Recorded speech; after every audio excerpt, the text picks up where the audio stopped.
जय श्री कृष्ण मित्रों, श्रीमद् भागवत गीता के ऑडियो बुक में आपका स्वागत है। आज हम संपूर्ण अध्याय 9 राजगुह्य योग श्लोकों के साथ अर्थ सुनने जा रहे हैं।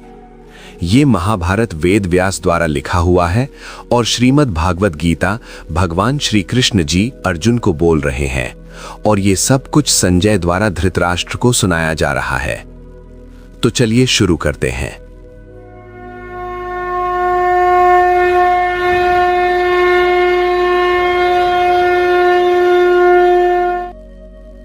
श्री भगवानुवाच इदं तु ते गुह्यतमं प्रवक्ष्याम्यनसूयवे ज्ञानं विज्ञानसहितं यज्ञात्वा मोक्षसे शुभात्। अर्थात भगवान श्री कृष्ण ने कहा, हे अर्जुन, चूंकि तुम ईर्ष्या से रहित हो, इसीलिए मैं तुम्हें सबसे गूढ़ रहस्य बताऊंगा।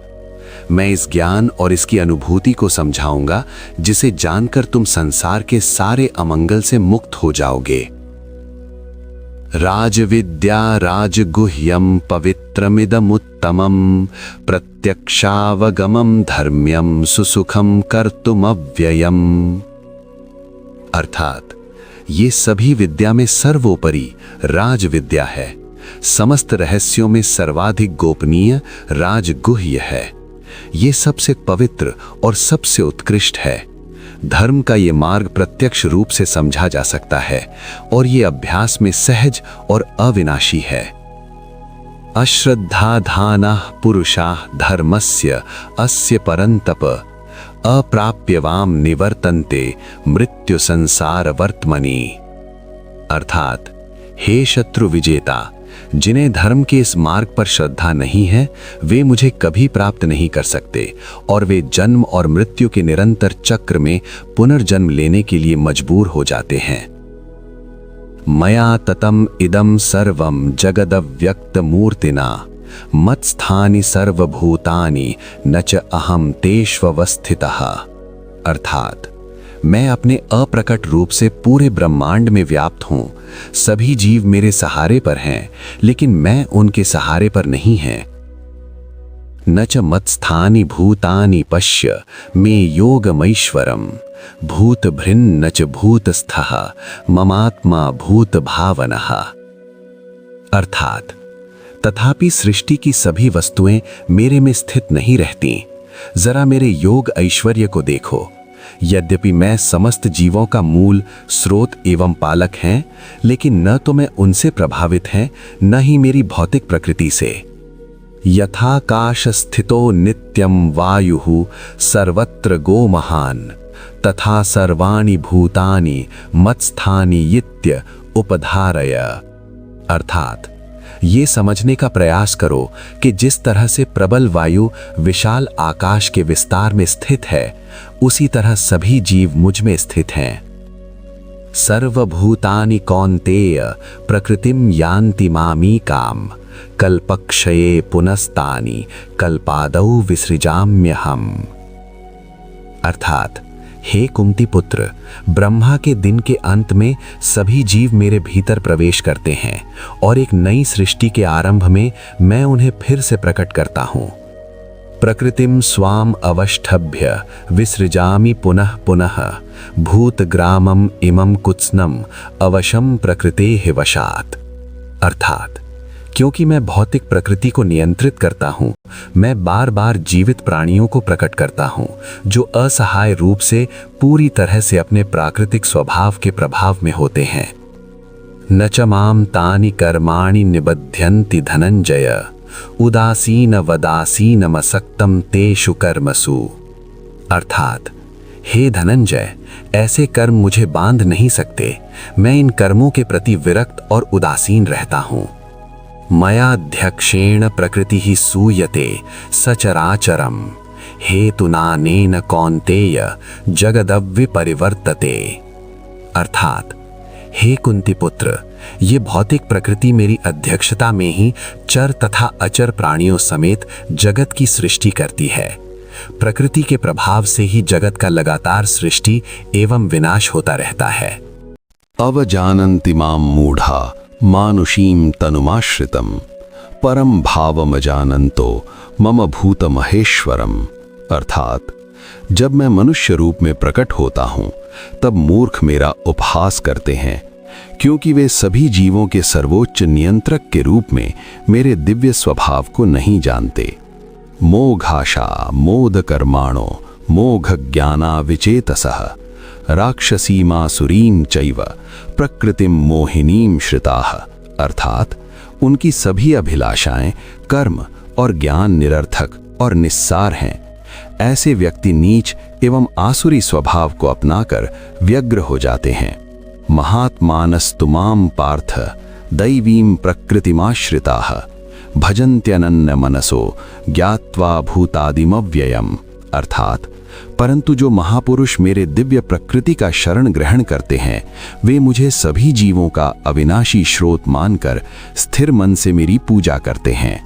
सततम कीर्तयन्तो माम यतन्तश्च दृढ़व्रताः नमस्यन्तश्च माम भक्त्या नित्ययुक्ता उपासते। अर्थात ये भक्ति योगी सदैव मेरी महिमा गाते हुए, दृढ़ संकल्प से प्रयास करते हुए, मुझे नमस्कार करते हुए भक्ति भाव से निरंतर मेरी पूजा करते हैं। ज्ञान यज्ञेन चाप्यन्ये यजन्तो माम उपासते एकत्वेन पृथक्त्वेन बहुधा विश्वतो मुखम। अर्थात कुछ अपने आप को मुझसे अलग न मानते हुए ज्ञान यज्ञ के माध्यम से मुझे पूजते हैं। अन्य मुझे कई विविध रूपों में पूजते हैं, जबकि कई अन्य मेरे विश्व रूप यानी विराट रूप की पूजा करते हैं। अहम क्रतुरहम यज्ञः स्वधाहमहम औषधम मंत्रोहमहमे वाज्यम अहम अग्निरहम होतम।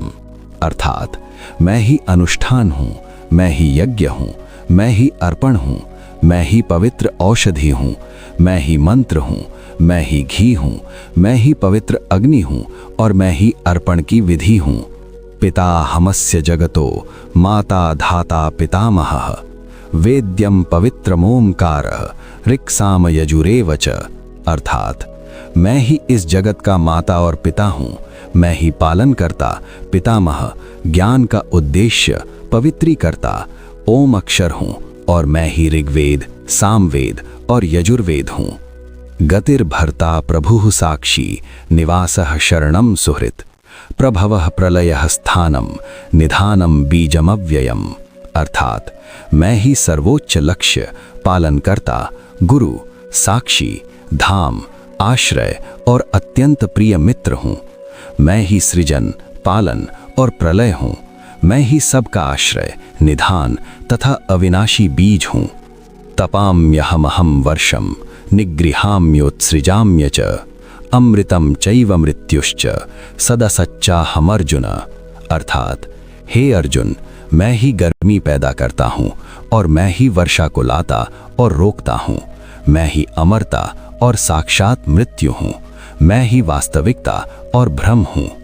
त्रैविद्यां मां सोमपाः पूतपापाः यज्ञैरिष्ट्वां स्वर्गगतिं प्रार्थयन्ते ते पुण्यमासाद्य सुरेंद्रलोकम अशन्नन्ति दिव्यान दिवि देव भोगान। अर्थात जो तीनों वेदों में निपुण हैं वे परोक्ष रूप से मेरी ही पूजा करते हैं और सोम रस के पान से वे पवित्र होकर स्वर्गलोक की प्राप्ति करते हैं।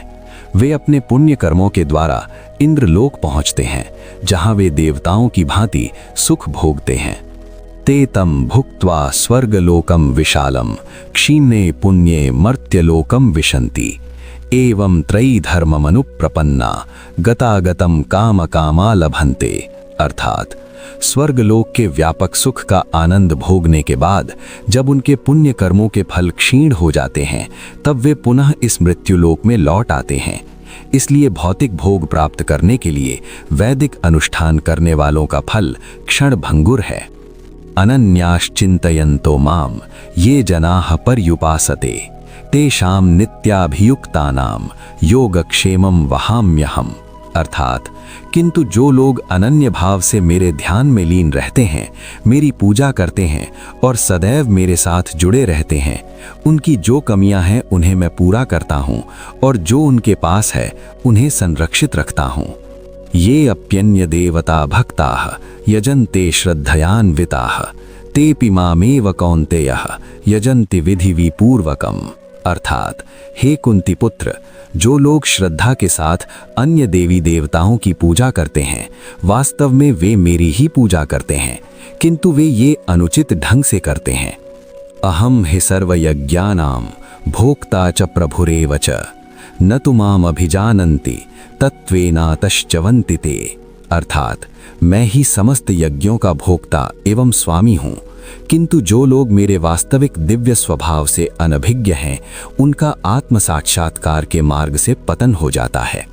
यान्ति देवव्रता देवान् पितॄन् यान्ति पितृवताः भूतानि यान्ति भूतेज्या यान्ति मद्याजिनोपिमाम। अर्थात, देवताओं के उपासक देवलोक प्राप्त करते हैं, जो पितरों की पूजा करते हैं वे पितरों के पास जाते हैं। भूत और आत्माओं के उपासक भूत और आत्माओं की दुनिया में जाते हैं, लेकिन जो लोग मेरी पूजा करते हैं वे मेरे पास आते हैं। पत्रम पुष्पम फलम तोयम यो मे भक्त्या प्रयच्छति तदहम भक्ति उपहृतम अश्नामि प्रयतात्मनः। अर्थात, यदि कोई भक्ति से मुझे पत्र, पुष्प, फल या जल प्रदान करता है तो मैं अपने शुद्ध हृदय वाले भक्त से इनका स्वीकार करता हूँ। यत् करोषि यद अश्नासि यद जुहोषि ददासि यत् तपस्यसि कौन्तेयः तत्कुरुष्व मदर्पणम। अर्थात, हे कुंती पुत्र, तुम जो भी कार्य करो, जो भी खाओ, जो भी यज्ञ में आहुति दो, कुछ भी दान दो और जो भी तपस्या करो, उसे मुझ पर अर्पण के मनोभाव जो से करो। शुभाशुभ फलैरेवं मोक्षेसि कर्म बंधनैः संन्यास योग युक्तात्मा विमुक्तो माम उपैष्यसि। अर्थात, ऐसा करने से तुम कर्म के बंधन तथा इसके शुभ और अशुभ फलों से मुक्त हो सकोगे। अपने कर्मों के परिणामों को त्याग कर अपने आप को योग में मेरे साथ जोड़कर तुम मुक्त होकर मुझे प्राप्त करोगे। समूहम सर्वभूतेषु न मे द्वेष्योस्ति न प्रियः ये भजन्ति तु माम भक्त्या मयि ते तेषु चाप्यहम्। अर्थात, सभी जीवों के लिए मुझ में समभाव है। मैं न तो किसी से द्वेष करता हूँ और न ही किसी का पक्ष लेता हूँ, किंतु जो भी भक्तिपूर्वक मेरी पूजा करता है वह मुझ में स्थित है और निश्चित रूप से मैं उनके साथ हूँ।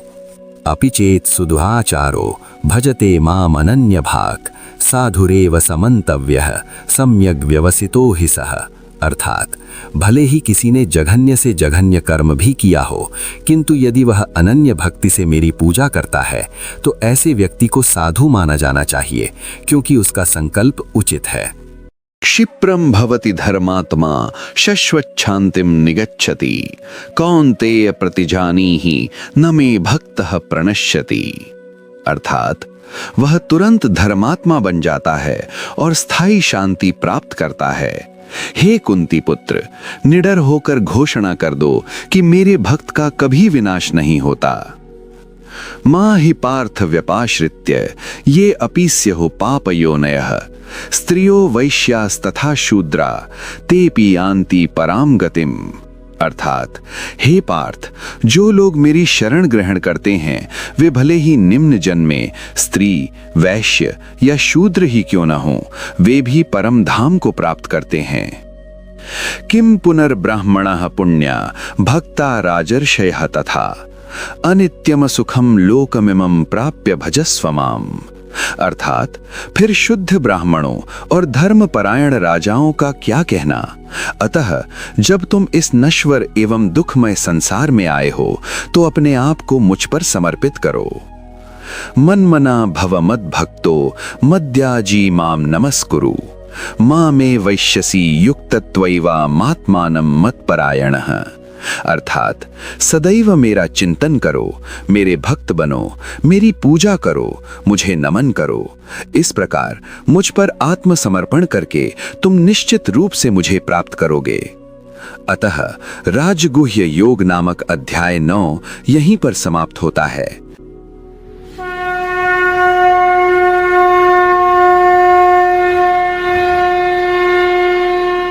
ये अध्याय आपको कैसा लगा और इससे आपको क्या सीखने मिला, कमेंट में जरूर बताएं और इसे लाइक करना न भूलें और दोस्तों के साथ शेयर करें ताकि उन्हें भी श्रीमद् भागवत गीता का ज्ञान मिले। हम अगले अध्याय में मिलते हैं। जय श्री कृष्ण।